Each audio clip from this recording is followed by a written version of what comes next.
ஆங்கில புத்தாண்டு எல்லாரும் நியூ இயர் வாழ்த்து சொல்லிட்டு ரொம்ப மகிழ்ச்சியாக கொண்டாடினாங்க. அதோட 2வது நாள் தொடக்கத்திலேயே இந்த புத்தாண்டு இவ்வளோ மோசமாக இருக்கணுமா அப்படின்னு பெரிய தலைவலியாக திமுகவுக்கு போயிருக்குன்னு ஒரு பக்கம் கலக்கம் அடைஞ்சிருக்கிறாரு ஐயா மரியாதைக்குரிய ஸ்டாலின் அவர்கள். மரியாதைக்குரிய மோடி அவர்கள் வந்திருக்கும் போதும் கூட அவர் முகத்தில் ஒரு கலையும் இல்லை, செழிப்பும் இல்லை. இது திமுகவுக்கு வந்த பெரிய சோதனை. அதுவும் 2024 தேர்தல் வர சமயத்தில் இந்த மாதிரியாக இடி மேலே இடி விழணும் அப்படின்னு நம்ம யோசிச்சுட்டு இருந்தோம். ஏற்கனவே ஒரு அமைச்சர் அண்ணன் செந்தில் பாலாஜி அவர்கள் ஊழல் வழக்கில் உள்ளே போயிட்டார். அவருக்கே அரை என்னன்னு தேடி கண்டுபிடிக்க ரொம்ப நாள் ஆச்சு. அடுத்து ஒரு அமைச்சர் மாட்டினார். அவருக்கும் தண்டனையெல்லாம் வழங்கியாச்சு. இன்னும் கொஞ்சம் நாளில் தெரிஞ்சிடும் அவர் எந்த அறை அப்படின்னு சொல்லிட்டு. இந்த நிலைமையில் ஏதோ போராடிட்டு அல்லாடிட்டு இருக்கிறோம் அப்படின்னு தவிச்சிட்டு இருக்கும்போது மீண்டும் 3 அமைச்சர்கள் மீதான வழக்கை ஒரு மிகப்பெரிய ஒரு நீதி அரசர் ஒருத்தர் எடுத்திருக்கிறார். அது வேறு யாராவது இருந்தால் கூட ஏதாவது பண்ணிடலாம் அப்படின்னு அவங்க யோசிச்சுட்டு இருந்திருப்பாங்க போல இருக்கு. ஆனால் அந்த நீதி அரசர் யாருன்னா மரியாதைக்குரிய நீதிபதி அவர்கள் ஆனந்த் வெங்கடேஷ் அவர்கள் தான் அந்த வழக்கை மீண்டும் தாமாக முன் வந்து விசாரணைக்கு எடுத்திருக்கிறார். பேரை கேட்ட உடனே சும்மா அதறது இல்ல, சிங்கம் களை இறங்கிருச்சு. மரியாதைக்குரிய நீதி அரசர் இந்த வழக்கை எடுத்திருக்கிறதுனால உண்மையிலேயே ஒரு மிகப்பெரிய பதட்டம் தான் இருக்கு. எப்படி இந்த வழக்கு போக போகுதுன்னு, இனிமே தான் என்னெல்லாம் நடக்க போகுது இந்த அமைச்சர்களுக்கு அப்படின்னு நாமளும் சேர்ந்து பார்க்க இருக்கிறோம். சிறப்பான தரமான சம்பவங்களை இனிமேதான் பார்க்க போறோம்.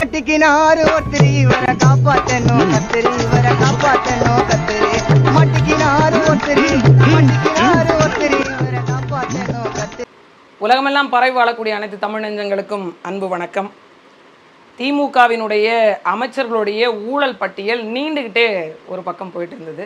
அதில் முதல்ல மரியாதைக்குரிய அண்ணன் செந்தில் பாலாஜி அவர்களுக்கு தண்டனை வழங்கப்பட்ட போது திமுகலேருந்து குதிச்சாங்க. என்ன அப்படின்னா, எங்கள் ஆட்சி காலத்தில் இதெல்லாம் நடக்கவே இல்லைங்க. அவர் அண்ணா திமுகவில் அமைச்சரவையில் இருந்தபோது நடந்த பண மோசடி அது நீங்கள் திமுகலாம் அப்படி சொல்லவே கூடாதுங்க, அது பெரிய பாவம் அப்படின்னு திமுகவுடைய நிறைய வாடகை வாய்கள்லாம் பேசிகிட்டு இருந்தாங்க ஒரு பக்கம். இன்னொரு பக்கம் என்னவா இருந்தது அப்படின்னா, எங்கள் அமைச்சரவையில் நாங்கள் இருந்த ஆட்சி அதிகாரத்தில் அது முன்னாடி இந்த 2G அதெல்லாம் பேசலைங்க, அந்த சக்கரை அது கிடையாது, அப்படிலாம் அதெல்லாம் விட்டுருங்க, அதெல்லாம் கடந்து போச்சு. அதுக்கு பிறகு இருந்த காலகட்டத்தில், அதாவது தற்போது இருக்கக்கூடிய அமைச்சரவையில் இருக்கக்கூடிய அமைச்சர்களில் ஊழல் வழக்கு ஏதாவது இருக்கா, அப்படி இருந்ததுன்னா நாங்கள்லாம் உடனடியாக அந்த தவறுகள்லாம் எதுவுமே எங்கள் மேலே இல்லை அப்படின்னு குற்றம் நிரூபிக்கப்படலைன்ற காரணத்துக்காக நாங்கள்லாம் அப்போவே விடுதலை ஆச்சுங்க அப்படின்னு ஒரு பெருமூச்சு விட்டதாக திமுகவில் பரபரப்பாக பேசிக்கொண்டு இருந்தாங்க.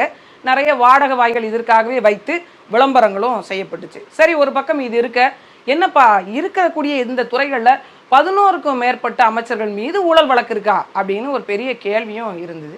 அதில் முதல் கட்டமாக அண்ணன் செந்தில் பாலாஜியினுடைய சிறை தண்டனை, அதற்கு பிறகு ஒரு அமைச்சர் மீதான வழக்கு விசாரணைக்கு வருது.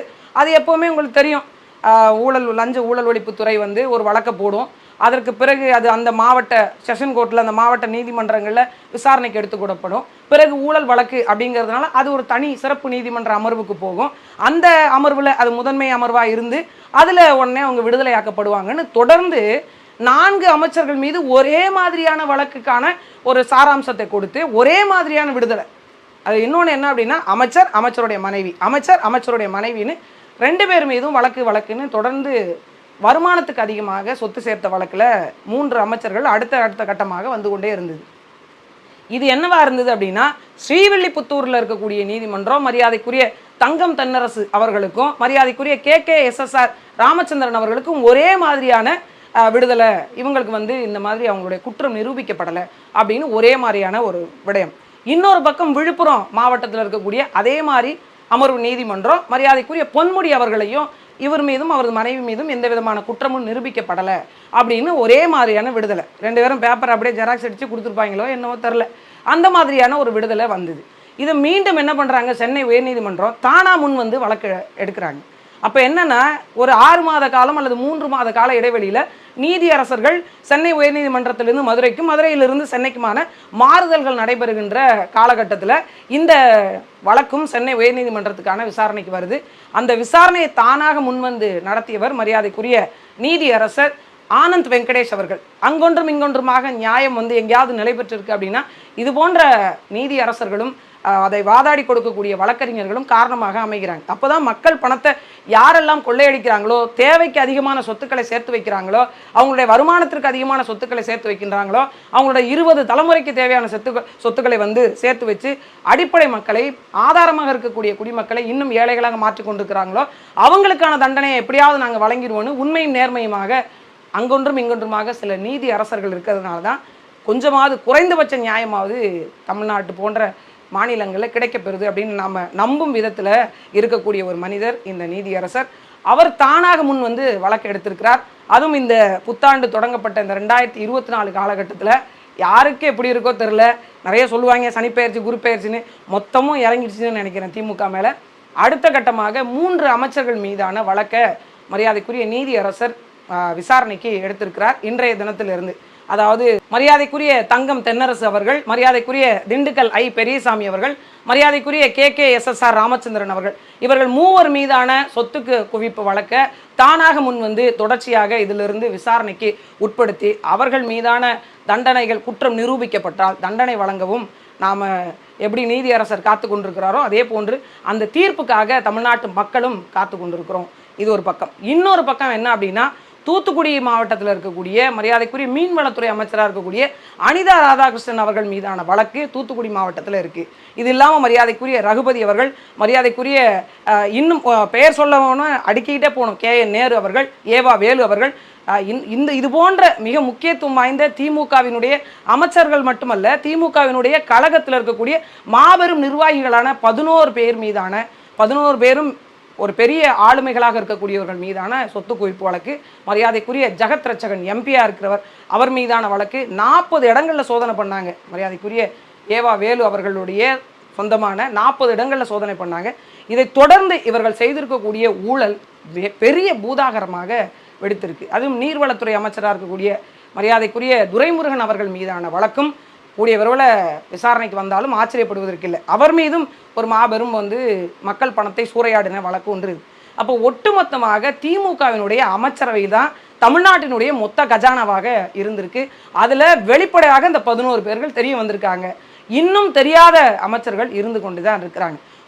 சென்ற ஆட்சி காலத்தில் ஒரு துறையில் இருக்காங்க அப்படின்னா அதை விட இன்னும் பணம் சம்பாதிக்கக்கூடிய துறையாக இந்த ஆட்சி காலத்தில் தேர்வு செய்கிறது தான் இவங்களுடைய அதிகபட்ச அறிவாக பார்க்குறாங்க. ஒட்டுமொத்தமாக மக்கள் பணத்தை கொள்ளையடித்திருக்கிறாங்க. சரி, இந்த கொள்ளையடித்தல், இந்த சொத்து குவிப்பு, இந்த மக்கள் பணத்தை திருடுவது, மக்கள் பணத்தை கையாடுவது, மக்கள் பணத்தில் வந்து வாழ்வது அப்படிங்கிற இந்த சூழல் வரக்கூடிய 2024 தேர்தலில் மக்கள் மத்தியில் பிரதிபலிக்குமா அப்படின்னு அவங்களுக்குள்ளேயே ஒரு பெரிய கலந்துரையாடல், ஒரு பெரிய டிஸ்கஷன் நடந்திருக்கு. அதில் அவர்கள் என்ன அப்படின்னா, எந்தெந்த அமைச்சர்கள் அவரவர் தொகுதியில் ஓட்டுக்கு 2000 ரூபா கொடுக்கறதுக்கு இருந்தாங்களோ அவங்கெல்லாம் 5000 ரூபாய் கொடுத்தால் நம்ம மீது இருக்கக்கூடிய வழக்கோ விசாரணையோ எந்த பிரச்சனை அப்படி இருந்தாலும் ஒன்றும் பிரச்சனை இல்லை. ஏன் அப்படின்னா, நீர்வளத்துறை அமைச்சராக இருக்கிறார் பாருங்க மரியாதைக்குரிய துரைமுருகன் அவர்கள், அவர் மீது கடத்தல் வழக்கு, மணல் கடத்தல் வழக்கு இருக்கு. கனிம வள கொள்ளையில் ஈடுபட்டதற்கான சாத்தியக்கூறுகள் அமைந்த அமைச்சராக அவர் இருந்த போதிலும் கூட அவர் தேர்ந்தெடுக்கப்படலையா? ஏற்கனவே இருக்கக்கூடிய அமைச்சர்கள் பட்டியலில் எல்லார் மீதும் சொத்து குவிப்பு வழக்கு இருந்த போதும் அவர்கள் மீண்டும் பதவிக்கு வரலையா? சட்டமன்ற உறுப்பினராக வென்று மீண்டும் அமைச்சரவையில் இடம்பெறலையா? திமுகவினுடைய மிக முக்கியத்துவம் வாய்ந்த பொறுப்புகளில் அவங்க இடம்பெறலையா அப்படின்னு பல்வேறு சமநிலைவாதிகளும் கேள்வி எழுப்பிக்கிட்டு தான் இருக்கிறாங்க அப்படின்னு ஒரு பார்வை இருக்கு. ஆனால் மக்கள் என்ன செய்ய போறீங்க?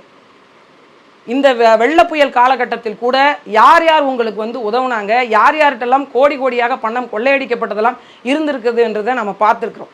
ஒரு முடியாத சூழ்நிலையில் கூட இவர்கள் தான் திருடி வைத்திருக்கக்கூடிய பணத்தை, நம் பணம் தான், அதை எடுத்து கொடுக்க முன்வராத இந்த மக்களை மீண்டும் ஆட்சி கட்டில் நாம் அமர வைக்க போகிறோமா? இந்த வரக்கூடிய தேர்தல் சரியான சவுக்கடியாக இது போன்ற ஆட்களுக்கு மக்கள் கொடுக்க வேண்டாமா அப்படிங்கிற ஒரு கேள்வியை எல்லாரும் மனசில் முன்னிறுத்திக்கணும். நம்ம ₹1 இல்லைங்க, ₹1 அடுத்தவங்க காசை எடுத்துட்டா மனசு வலிக்கும். இல்லை ஒரு ₹10 ஒருத்தவங்க விட்டுட்டு போனாங்க அப்படின்னா, ஐயோ அந்த காசை நம்ம எடுத்துகிட்டு வந்துட்டோமே அப்படின்னு தோணும். ஒரு ₹500 உட்பட்ட ஒரு வேலையை ஒருத்தர் ₹700 கொடுத்துட்டு போயிட்டார் அப்படின்னா ஒரு பக்கம் மனசு அந்த ₹200 நமக்கு அதிகமாக வந்துச்சு மகிழ்ச்சியாக இருக்கும். இன்னொரு பக்கம் அடடா அவர்கிட்ட நம்ம ஏமாற்றி வாங்கிட்டோமேன்ற ஒரு உழைப்பாளிக்கு தோணும். ஒரு 8 மணி நேரம் வேலை செஞ்சால் அவனுக்கு ₹500 700 சம்பளம், கூட ஒரு மணி நேரம் வேலை செஞ்சால் இன்னும் ₹200 கூடுதலாக கிடைக்குமேனு ஓவர் டைம் பார்த்துட்டு உழைச்சி களைச்சி வீடு வர்றோம் இருக்கக்கூடிய உழைப்பாளர் மக்கள் எல்லாம். ஆனால் இவங்க ஒரு நாளைக்கு ஒரு மாதத்துக்குன்னு கணக்கிட்டு 100 கோடி 200 கோடி 600 கோடின்னு வருமானம் பார்த்து கொண்டிருக்கிறாங்க. எல்லாம் யாருடைய பணம் என்பதை நீங்கள் உணர்ந்து பாருங்கள். தேர்தல் சமயங்களில் சாதியை சொல்லி, கட்சியை சொல்லி, சின்னத்தை சொல்லி, இலவச திட்டங்களை சொல்லி, ஓட்டுக்கு பணத்தை கொடுத்து இது போன்ற அரசியல்வாதிகள்லாம் தூக்கி ஓரங்கட்டுங்க. உண்மையிலேயே அடுத்த தலைமுறை நல்லா வாழணும் அப்படின்னா லஞ்சம் ஊழல் இல்லாத நேர்மையான நிர்வாகம் அமைப்பதற்கான ஆற்றலாக யார் நிற்கிறாங்களோ அவங்களோடு உடன் நில்லுங்க. இந்த ஊழலை கருவறுப்பதற்கான ஆயுதம் மக்கள் கையில் மட்டும்தான் இருக்கிறது. நன்றி.